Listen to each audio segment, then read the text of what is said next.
देख रहे हैं कैपिटल टीवी की स्पेशल स्टोरी और मैं हूं आपके साथ दिव्या सिंह। इस स्पेशल स्टोरी में बात होगी कांग्रेस की। कर्नाटक में जब से कांग्रेस की सरकार आई है तब से ही विवादों में घिरी हुई है। किसी न किसी मुद्दे पर इनकी फजीहत जमकर होती रहती है। कभी किसी बयान को लेकर यहाँ की सरकार सुर्खियों में रहती है तो कभी आपस में ही पड़ी फूट को लेकर। कभी कभी तो हालात ऐसे बन जाते हैं जिसके बाद ये लगता है कि ज्यादा दिन यहां कांग्रेस की सरकार चल पाना मुश्किल है। खैर, कर्नाटक में कांग्रेस के ऐसे मंत्री भी हैं जो बोलने से पहले एक बार भी शायद नहीं सोचते, क्योंकि जो ये बोलते हैं उसके बाद खुद ही इन्हें मुंह की खानी पड़ती है। ये सब बातें इसलिए क्योंकि एक बार फिर से कर्नाटक के एक मंत्री ने किसानों को लेकर एक ऐसा बयान दिया है जिससे विवाद खड़ा हो गया है और अब हर तरफ से घिरते नजर आ रहे हैं। जहां एक तरफ राहुल गांधी चुनाव के समय किसानों से बड़े बड़े वादे करते हैं, उनको कर्ज माफी का भरोसा दिलाते हैं, वहीं दूसरी तरफ मंत्री जी के इस बयान ने सबको हैरान कर दिया है।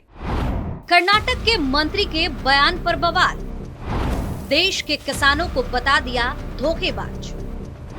पेट भरने वाले किसानों के खिलाफ कांग्रेस, बीजेपी ने शिवानंद पाटिल पर बोला हमला।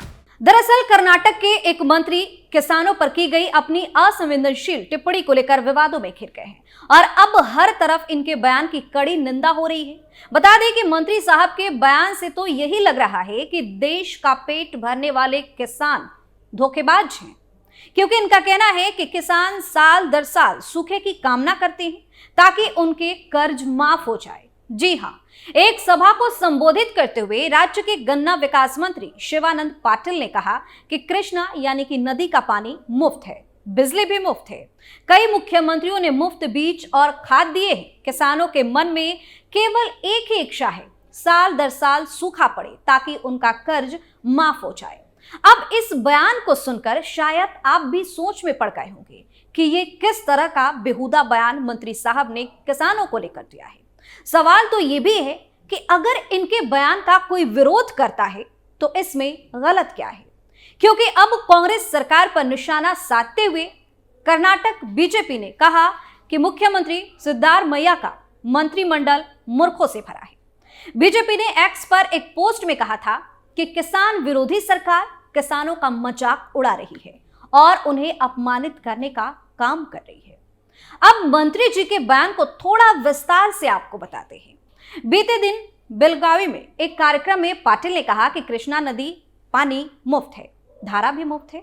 मुख्यमंत्री ने बीज और खाद भी दिए हैं। किसान केवल यही चाहेंगे कि बार बार सूखा पड़े, क्योंकि उनके लोन माफ कर दिए जाए। किसानों को ऐसी इच्छा नहीं करनी चाहिए। भले ही किसान न चाहे तो 3-4 साल में एक बार सूखा पड़ेगा। उन्होंने कहा कि राज्य सूखे से जूझ रहा है। इसे देखते हुए सीएम सिद्धारमैया ने पहले भी मध्यम अवधि के लोन पर ब्याज माफ करने की घोषणा कर दी है। कुछ सीएम ने खुद ही लोन माफ किए थे। मुझे यह बताने की जरूरत नहीं है, चाहे सिद्धारमैया हो या कुमारस्वामी या येदियुरप्पा ने अतीत में कृषि लोन माफ किए।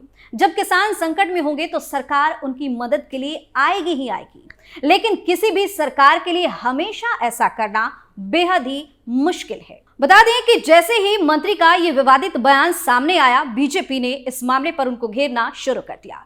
मंत्री के बयान को गैर जिम्मेदाराना बताते हुए राज्य बीजेपी अध्यक्ष वी.वाई. विजेंद्र ने कांग्रेस सरकार पर हमला बोला।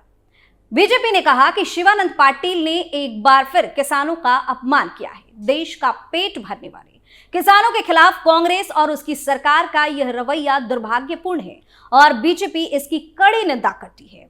बीजेपी के पूर्व राष्ट्रीय महासचिव सी.टी. रवि ने पाटिल पर इस तरह के बयान देकर किसानों और कृषि संस्कृति का अपमान करने का आरोप लगाया है और कहा है कि वह 1 मिनट के लिए भी मंत्री बने रहने के लायक नहीं है और इसके लिए उनको माफी मांगनी चाहिए।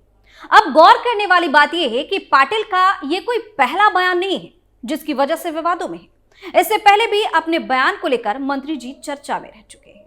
मंत्री शिवानंद पाटिल का कन्नड़ में असंवेदनशील टिप्पणी करने का एक वीडियो वायरल होने के बाद कई सोशल मीडिया यूजर्स ने कांग्रेस मंत्रियों की आलोचना की है।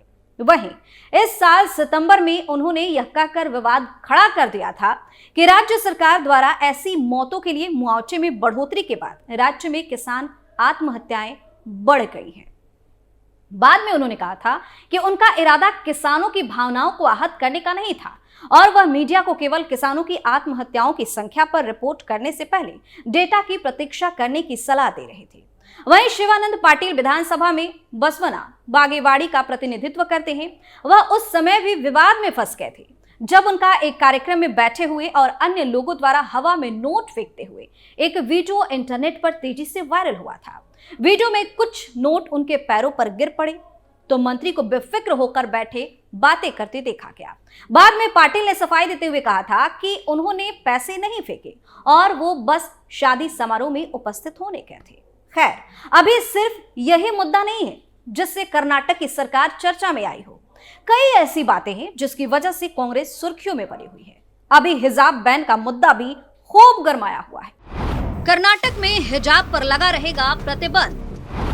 दूसरे दिन सरकार ने लिया यू टर्न। आदेश जारी करने से कांप रहे सिद्धारमैया। भड़के ओवैसी ने जमकर निकाली भड़ास। कर्नाटक सरकार ने एक दिन पहले हिजाब बैन को रद्द करने का ऐलान किया, लेकिन दूसरे दिन सीएम सिद्धारमैया ने यू टर्न ले लिया। दरअसल कर्नाटक के मुख्यमंत्री और कांग्रेस नेता सिद्धारमैया ने यह स्पष्ट किया कि कर्नाटक सरकार ने पिछली भारतीय जनता पार्टी के नेतृत्व वाली सरकार द्वारा राज्य पर लगाए गए हिजाब प्रतिबंध को वापस नहीं लिया है। सिद्धारमैया ने कहा कि कांग्रेस सरकार राज्य के शैक्षिक संस्थानों में हिजाब पर प्रतिबंध हटाने पर विचार कर रही है। उन्होंने ये भी बताया है कि सरकारी स्तर पर चर्चा के बाद इस पर फैसला लिया जाएगा। सिद्धारमैया ने कहा कि हमने अभी तक हिजाब प्रतिबंध हटाने का फैसला नहीं किया है।